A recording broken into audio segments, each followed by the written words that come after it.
Here we go. Here we go. Lesson 62. Mm-mm. Forgiveness is my function as the light of the world. So I am the light of the world, and forgiveness is my function. Okay. It is your forgiveness that will bring the world of darkness to the light. It is your forgiveness that lets you recognize the light in which you see.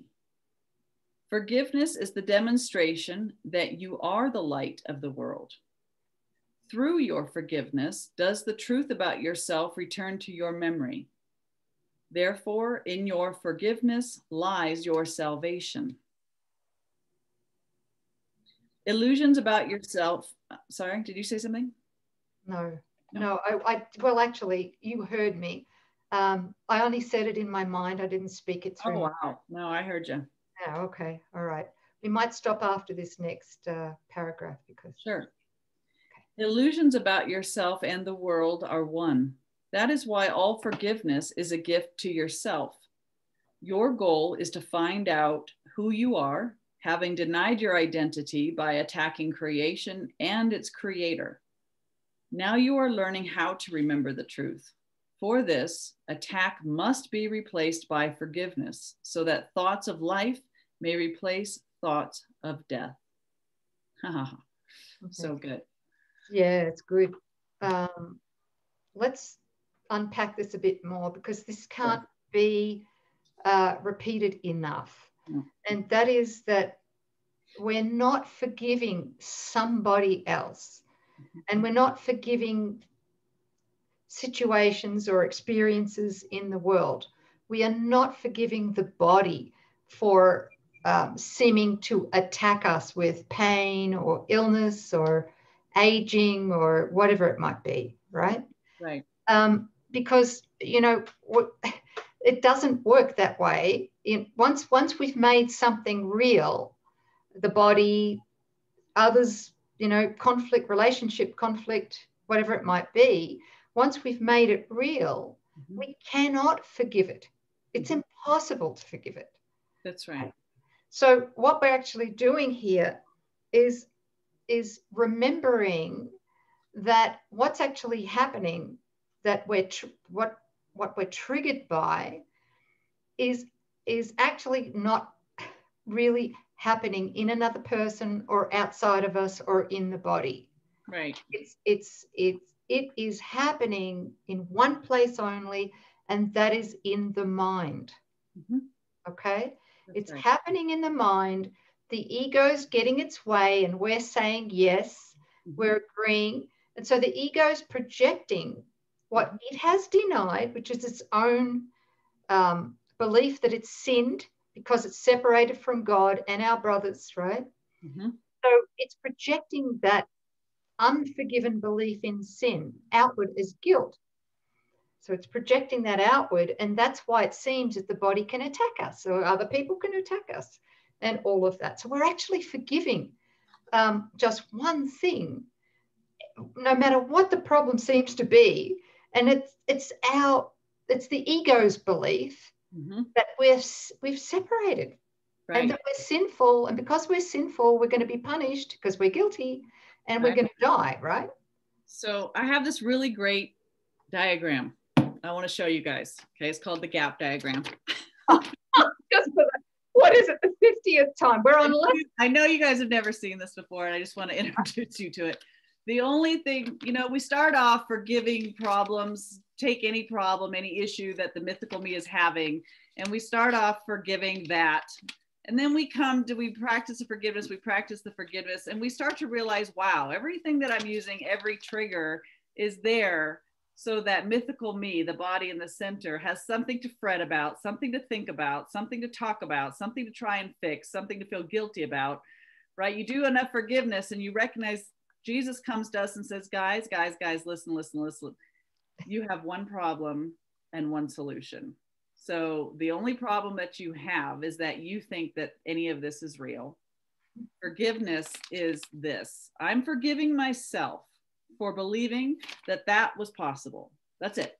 I'm here at home dreaming of exile, and the only thing I'm forgiving is the sense and a belief that that was me, and that everything I added to it was real. That's forgiveness. Especially the body part. You know, he talks about idols. You know, idols are replacements for God. The greatest idol that we have in the dream is that stick figure in the center. The whole idea that I'm a body. This is our God. And all the things that we added to it are the way that we defend the God that we made. Okay. And the other thing too that we've got, because we've got a separate body. Yeah. Mm-hmm. And each of us have a private mind. That's right. That, you know, that is, again, addicted to its own self-seeking agendas.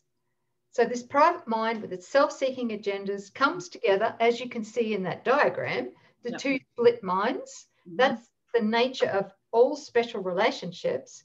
Yes. Okay. And we agree to love each other or hang out with each other until one of our idols is threatened by the other.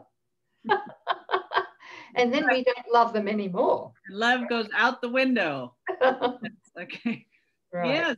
But, you know, true love, a miracle buddy or a holy relationship says, I'm willing to do this with you. Just let our mind, let everything in that gap be forgiven, come back to our innocence, to our pre-belief of separation status, so that we can know our innocence and joy and the peace of God and have the memory of God return to us. Yeah. So that's forgiveness, guys. And that's our function. That's all we can do here in this mythical realm, is to forgive what's never been true. Beautiful. You know, I just looking, I think 2 days ago at in the course, in the text, at the laws of chaos. Yeah. Mm-hmm. Yeah. And the first law of chaos is the belief that the truth is different for everyone. Mm-hmm. My truth, is different than yours, and you wouldn't understand. No, I wouldn't understand, because I have my own thoughts about truth. That's not going on in the world today, is it, sis? Oh, yeah, right. Yes. All this upheaval, everybody has their version of the truth, and they'll defend it to death. And all that's happening in the gap. Yes, mythical gap.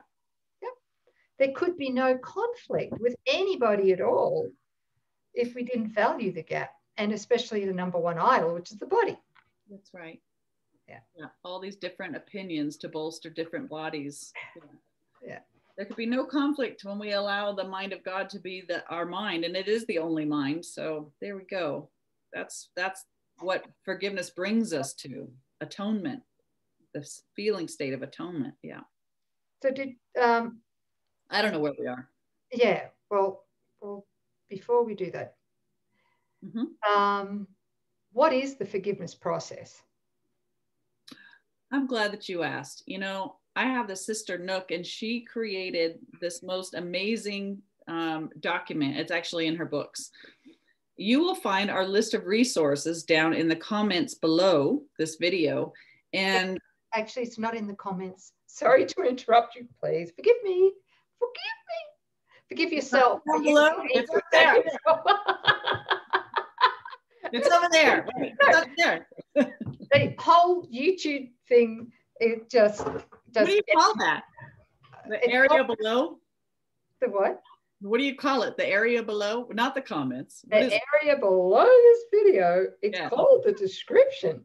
Description. In the description below, you will find links. You will find a link to a document, which is a list of really wonderful resources. And in those resources, there is a link called the 7 essential elements. Principles. 7 essential principles for quantum forgiveness. Yeah. Wow. Ooh, that's a mouthful. But it is so good. I wanted you to say it, not me. I'd still be here in an hour. Oh, okay. We're doing really well. Yeah.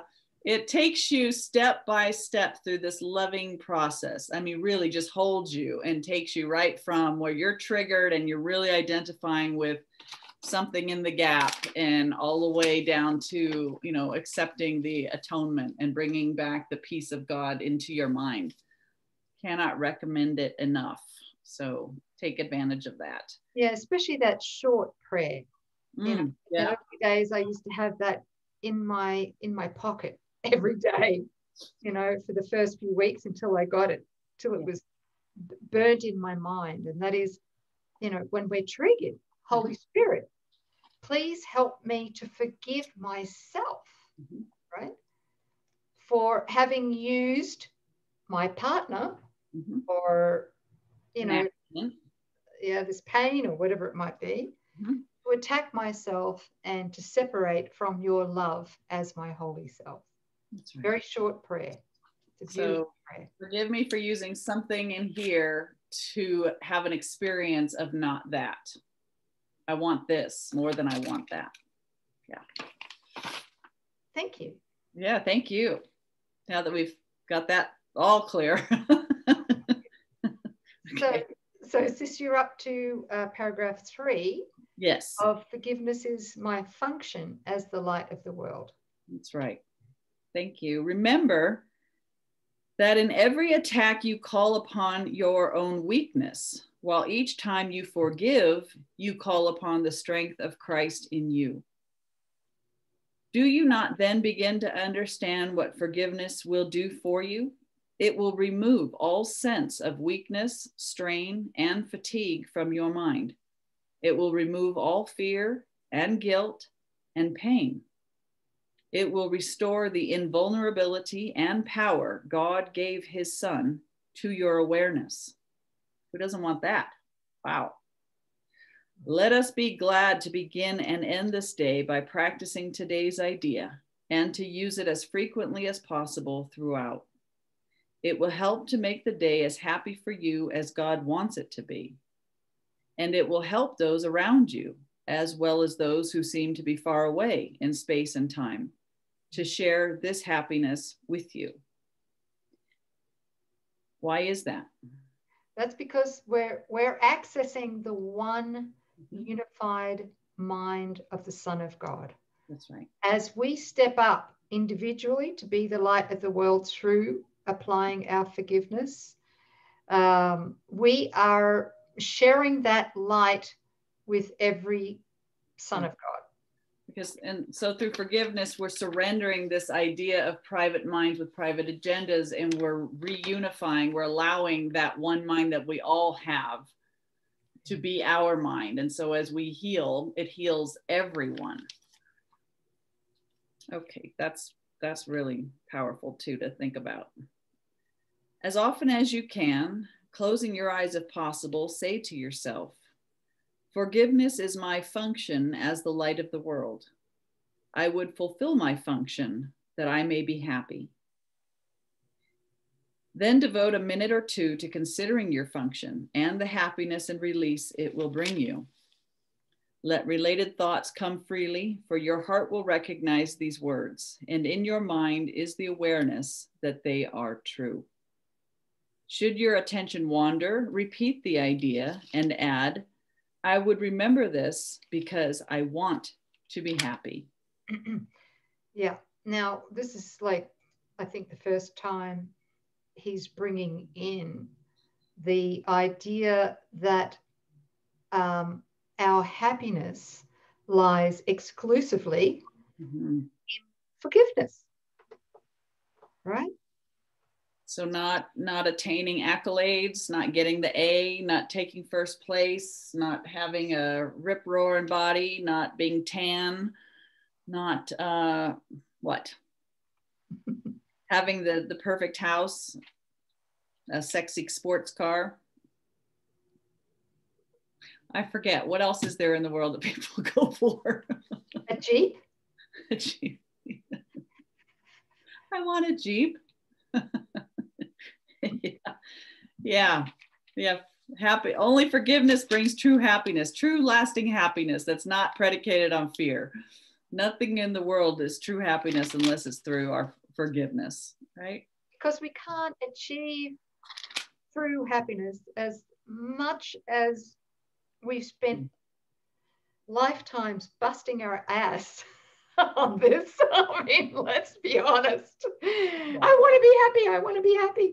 Right. Through inappropriate means. It's like this independent will. The ego believes that it can be happy at the expense of others being unhappy, you know? Yes. It's like it's an individual self-seeking thing. And we can't be happy through self-will. It's impossible. Through an independent will apart from God that thinks it knows its own best interests, it's impossible to be happy. Unless it can be shared, it's not real. So real happiness has to be shared. So if someone has to lose or go without so that you can have, that's fear, you know, calling itself happiness. I like what Jim Carrey said a while back. He said, if I could, I'd give everybody $1 million so that they would recognize that there's nothing in the world that brings lasting happiness. You know, even those that seem to have it all are telling us this isn't it. You can check all the boxes and still feel like suicidal. I was there. Yeah. This world holds nothing that I want. There's nothing lasting. It's a big cheat. Thank you. It's good to recognize that. Okay. So true happiness is through our forgiveness of illusions. Let's do it so we can be happy. Okay. And then we access the one will, the will of God. Then we know we are the beloved child of God, majestic beloved child of God. We know our safety. We know our security. You know, we know our innocence. Right. Yeah. Yes. That's lasting happiness. That's true. Yeah. Thanks, everybody. Lesson 62, forgiveness is your function as the light of the world. Thank you. Thanks, everybody.